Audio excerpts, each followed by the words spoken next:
Olá, começa agora mais um Alesp Conecta. E o tema de hoje é circos em São Paulo. Para falar sobre este tema, eu recebo o pesquisador e escritor Walter de Souza Júnior.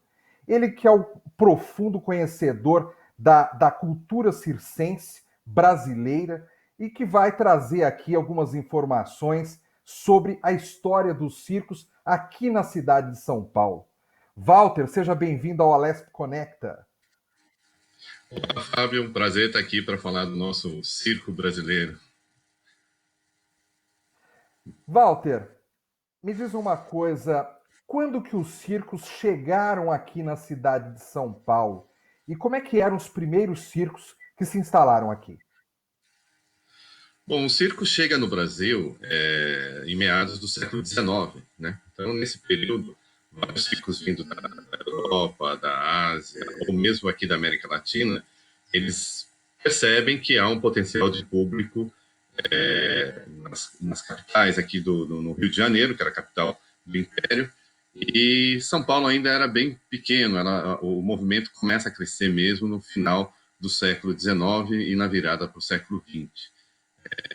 Fora isso, não era só onde tinha muita gente, não era só nos centros urbanos que os circos passavam. Você sabe que o circo tem essa mobilidade, essa facilidade de montagem e desmontagem, e a procura de praças onde o público esteja disposto a pagar por um espetáculo de entretenimento, né? Então, eles também passaram por locais bem onde o dinheiro estava mais fácil, especificamente nas regiões de exploração de ouro, em Minas Gerais, e depois, mais tarde, no final do século XIX, nas regiões onde se cultivava o café no interior de São Paulo.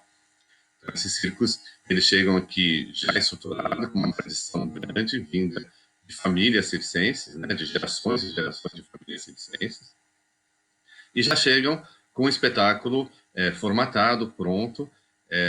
Como é um espetáculo baseado em variedades, né, em números de habilidades, de equilíbrio, trapézio, aquela coisa toda.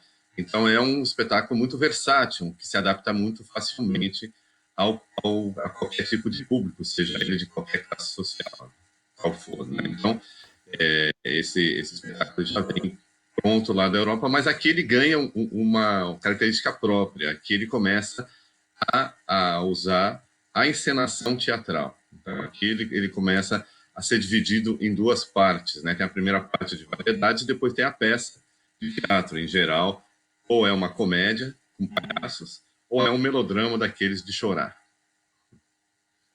Agora, Walter, você fala desse começo que eram famílias que já tinham tradição circense. Então, eram famílias que vinham da Europa, que lá eles já exerciam essa atividade do circo, e eles chegam aqui no Brasil e se espalham pelo país, em diferentes localidades do país, montando ali o seu picadeiro. Era muita gente que se envolvia nesse trabalho? Você faz ideia de quantas pessoas havia nos primeiros circos montados aqui em São Paulo? Eram grandes companhias, porque essas companhias, essa tradição de família, ela começa lá no século XVIII, né? Então são famílias que se especializam nessa vida cigana de montar e desmontar barracas e que acabam criando saberes próprios, né? Saberes que são passados de gerações a gerações. Então, uma família circense forma seus próprios artistas desde a primeira infância, né? Então, aqueles que nascem dentro do circo vão aprendendo várias habilidades até escolherem aquela que mais se adapta ao seu perfil artístico. Né? Então, o palhaço, por exemplo, ele não existe uma escola, não existia até então uma escola que formasse palhaço, mas sim uma tradição da palhaçaria que vinha desde lá o século XVIII. Isso se aprendia dentro das famílias, né? Então, quando essas famílias chegam aqui no Brasil, e é interessante que muitas delas permaneceram no Brasil por mais de um século, elas se estabeleceram aqui, né? Muitas delas estavam de passagem e acabaram ficando por aqui e gerando novas gerações, né? Circenses até o final do século XX. Elas já chegam aqui com uma estrutura de circo pronta, né? Esse circo família, que é uma empresa estritamente familiar, ela era geralmente bem numerosa, né? Então, a família chega aqui, em geral, os pais que começam e que administram circo, eles têm numerosos filhos que têm numerosas habilidades circenses também. Então, existem famílias que chegam aqui.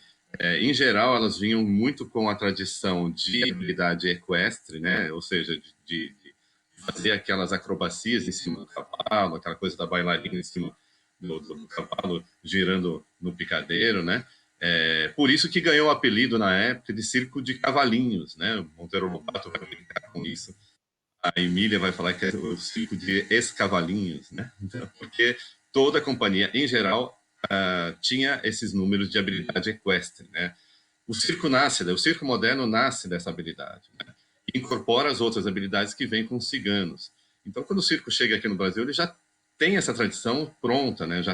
Ele chega com os animais, já chega com tudo pronto, né?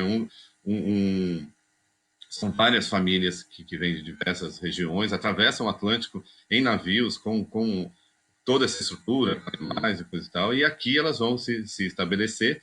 E como estamos num país continental, elas tinham aqui, geograficamente, um vasto campo aí para se apresentar.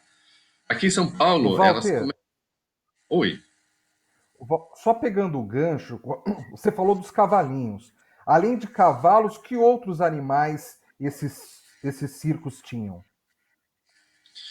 Olha, a princípio, o forte mesmo eram os cavalos. Algumas companhias elas conseguiam trazer animais maiores, né? Nós temos ali aquela memória daquele desfile, né? Nas cidades dos elefantes, né? Aquela coisa toda. Hoje vai ter espetáculo, né? O palhaço na perna de pau, os elefantes atravessando a rua, aquele acontecimento na cidade, né? Isso vai acontecer mais fortemente já em meados do século XX, quando algumas companhias conseguem já trazer esses animais maiores para cá. A princípio, quando o circo chega aqui em São Paulo, ainda eram apenas os cavalos. Há também os chimpanzés, existem outros animais que vêm nessa primeira dentição aí do circo brasileiro. Mas vamos pensar que a tradição do circo brasileiro, principalmente aqui em São Paulo, ele não se funda na apresentação de números com animais, mas sim com números com palhaços. Os maiores circos aqui de São Paulo, eles levavam o nome dos palhaços e o público ia para ver e rir com os palhaços. Agora, Walter, quando esses circos chegam aqui a São Paulo, eles podiam montar o picadeiro em qualquer lugar da cidade? Era algo fácil? Eles estavam no que hoje é a região central? Tenta passar para a gente essa informação.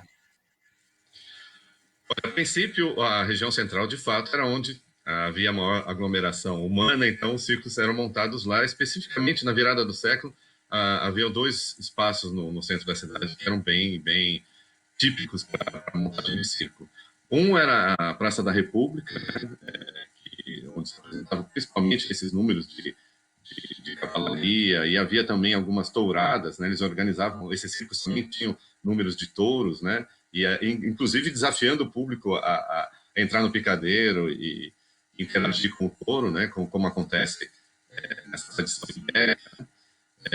E principalmente no Lago do Paissandu. O Lago do Paissandu é hoje um local um tanto sagrado para os circenses, porque lá do final do século XIX até por volta de 1930, vários circos atuaram, porque ali era o ponto final do bonde que ia até a Barra Funda, né? Então, era muito providencial. Você tinha um espetáculo circense até altas horas da noite, 10 horas, 11 horas da noite, e o público voltava para casa de bonde, porque era só atravessar a rua e pegar o bonde para voltar para essa região da Barra Funda.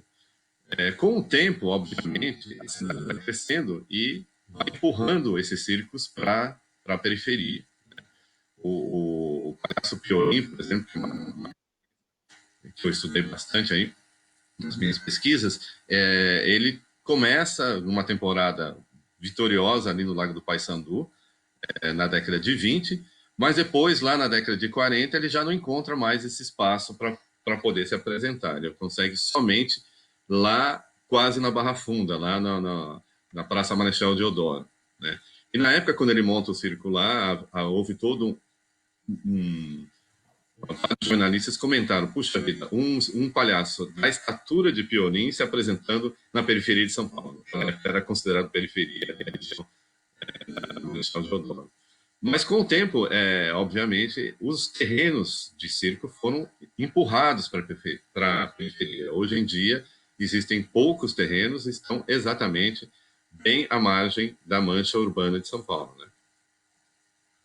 O Walter, naquele tempo áureo do circo aqui em São Paulo, eram só os ricos que iam ao circo, os pobres, não tinha essa coisa de camadas sociais, todos iam. Quem que via no circo um entretenimento interessante para sair de casa e até lá assistir um espetáculo? Olha, como os circos estavam espalhados por vários terrenos para a cidade, então tinha circo que se especializava para determinados públicos, né? Por exemplo, na região do Brás, haviam circos que se especializavam na encenação de peças, dramalhões, né? Por quê? Porque era um público de operários e tal, que apreciava esse tipo de espetáculo. O Piolim, a princípio, no centro da cidade, ele apresentava comédias que agradavam a todos. Aliás, ele foi lá descoberto no picadeiro do circo Alcibiades Piolim. Alcibiades era um outro palhaço que fazia dupla com o Piolim. Ele foi descoberto lá pelos intelectuais modernistas. Né? Então, quer dizer, na década de 20, Mário de Andrade, Anita Malfatti, o Oswald de Andrade, eles frequentavam o circo e apreciavam o Piolim e, inclusive, encontraram nele uma referência cultural para desenvolver aquela proposta modernista. Né? Então, eles trouxeram o Piolim para dentro do grupo modernista. O Palhaço Arrelia, por exemplo, que teve circo durante 10 anos no Largo da Pólvora, ali na Liberdade, ele era muito apreciado por advogados, juízes que frequentavam ali a região do fórum, ali no centro da capital. Então, eles saíam no final da tarde e iam para o circo do Piolim. Então, era um circo mais, vamos dizer, intelectualizado, porque o público era mais qualificado, né? Mas isso não é regra. O circo está aberto, é um espaço mais democrático que existe. Eu me lembro que, pesquisando o Piolim, nessa fase que ele estava lá na Praça Municipal de Deodoro, eu conheci uma pessoa cujos pais frequentavam o circo do Piolim. Eles eram empregados domésticos daquelas famílias que viviam na região de Genópolis. Então, o circo era um espaço de sociabilidade também desses empregados, que em geral eles vinham do interior e não tinham família na capital. Então, eles iam para o circo e geravam sociabilidade. Eles se conheciam, casavam, namoravam, os filhos iam frequentar o circo depois. Então, aquilo era um grande espaço também de sociabilidade. Então, o circo é um espaço bem democrático em termos de público, sempre foi nesse período áureo. A gente está falando período áureo, Fábio, geralmente da virada do século XX até a década de 60, porque na década de 60 muitos desses circos começam a baixar a nona em função da concorrência com outros meios de entretenimento, em particular os meios de comunicação de massa, televisão, rádio, cinema, né? Mas os circos eles persistem em São Paulo até o final do século XX e ainda hoje existem circos na capital, se apresentam circos pequenos, médios e grandes, né? Nesses terrenos que são mais afastados.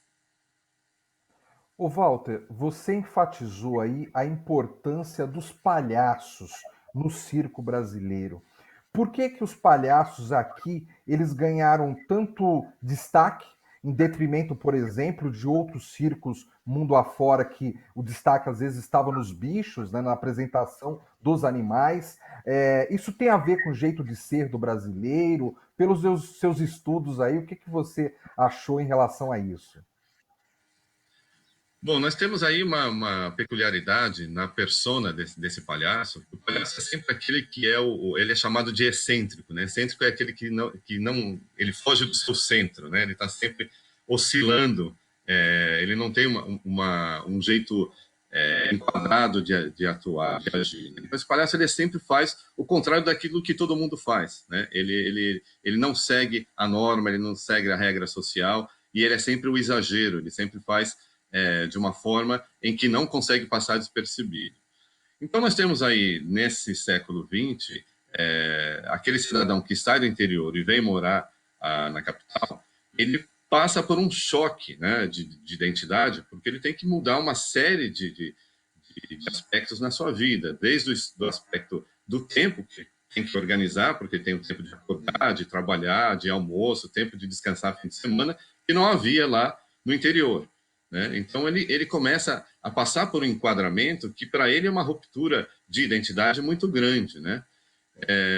Eu digo não só das classes populares, mas todos aqueles que começam a viver dentro de uma sociedade industrial que tem um regramento maior. Né?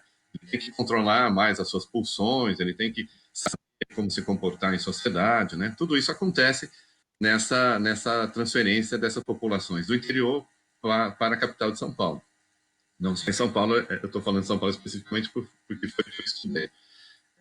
E o que acontece? Esse palhaço, ele é meio que uma válvula de escape, uma válvula em que essa pressão social, ela consegue estabilizar esse público. Né? O público, ele passa a semana inteira trabalhando, enquadrado nessas novas normas, e aí no final de semana ele vai para o circo e vê no palhaço, né, um espelhamento daquilo que ele gostaria de ser. Então, quer dizer, eu consigo abrir minhas válvulas sociais e rir e falar, puxa vida, eu queria ser como esse palhaço, completamente fora do centro, completamente exagerado, não ligar para as regras, e isso acaba sendo uma forma desse público extravasar essa ruptura pelo qual ele passou. Por isso que o circo foi bem importante nesse período aí do século XX, né, nessa transferência desse público rural para as cidades.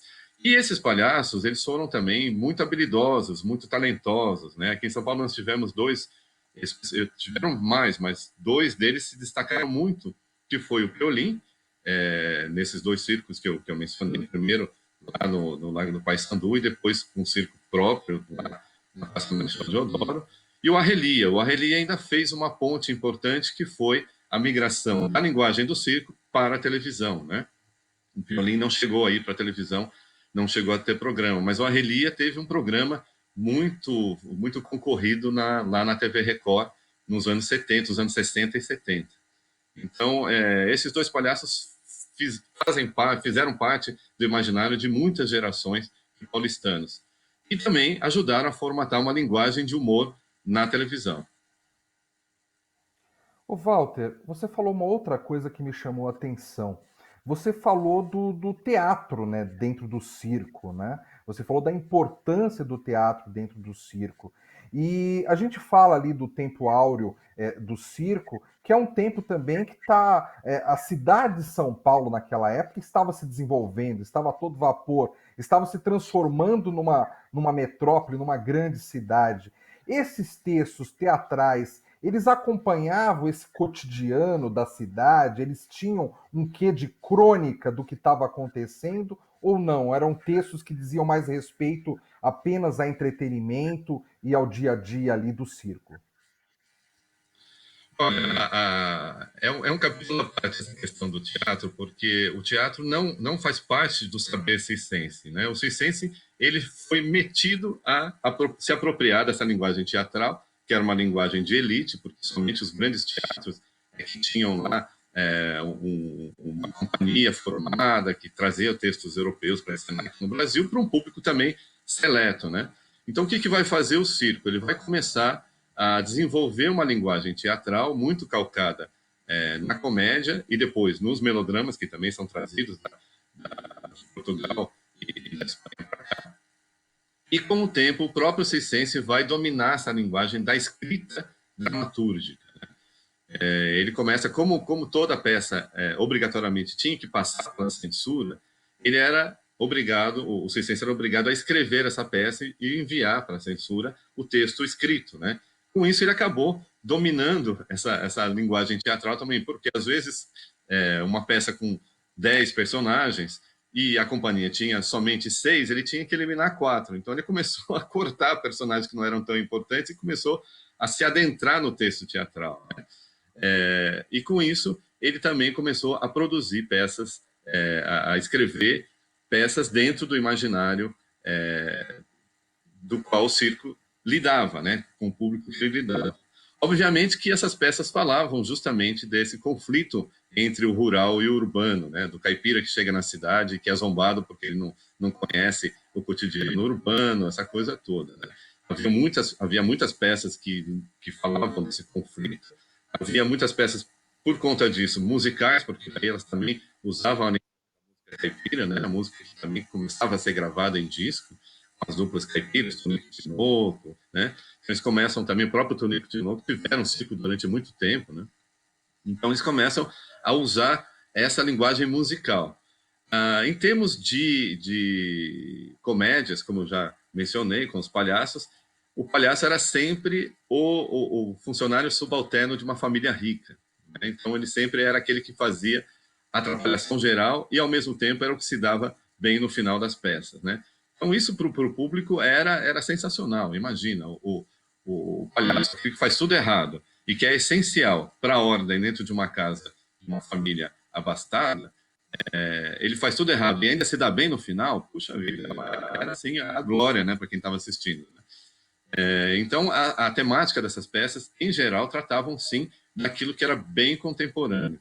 Eu me lembro, o Arrelia, por exemplo, ele fez uma peça que fez muito sucesso no circo dele na década de 40, a peça se chamava Eu Fui Cozinheiro de Hitler. Em plena Segunda Guerra Mundial, a Relia, era um funcionário dentro do bunker do Hitler. Olha só que coisa. Então, os temas eram muito contemporâneos, eram muito em cima daquilo que estava acontecendo no dia a dia de quem estava assistindo. O Walter, hoje nós vivemos num mundo bem diferente do mundo do século passado, né? Depois do advento da internet, essas novas tecnologias mudaram a forma de a gente viver o nosso dia a dia, né? Você falou que ainda existem circos de diferentes tamanhos nas periferias de São Paulo, né? Como você vê o futuro do circo numa cidade como São Paulo, numa cidade que hoje são milhões de habitantes, com essa correria, com tanta importância tecnológica? Como você vê o futuro do circo por aqui? Bom, o circo contemporâneo é um circo que já sofreu uma concorrência terrível aí dos meios de comunicação de massa, né, da televisão, primeiro do rádio, depois da televisão e agora da internet. E ele sobreviveu principalmente mantendo essa tradição dos números de variedades, né, a tradição do humor do palhaço e absorvendo muita coisa da influência musical, né? O Circo de Soleil, que é hoje uma referência de circo global, ele trabalha basicamente com a linguagem musical, né? Os números acontecem como numa ópera, né? Existe uma trilha sonora e os números vão acontecendo em sequência, né? Então, os circos atuais hoje que existem, que trazem essa tradição, eles se calcam muito também nessa parte musical. A parte teatral, ela basicamente desaparece, né, em função da concorrência com a televisão, mas mantém a parte de variedades, a parte da música, e muito desses circos estão basicamente na periferia, dependendo do tamanho, tem aqueles circos ainda bem pequenos que sobrevivem por teimosia, né, porque não tem quase recursos, aquilo que ele ganha serve para alimentar a família que mantém a lona levantada. Esses circos médios e grandes, eles têm vivido muito de um espetáculo mais modernizado, mais adaptado e mais calcado nesse espetáculo do Circo de Soleil.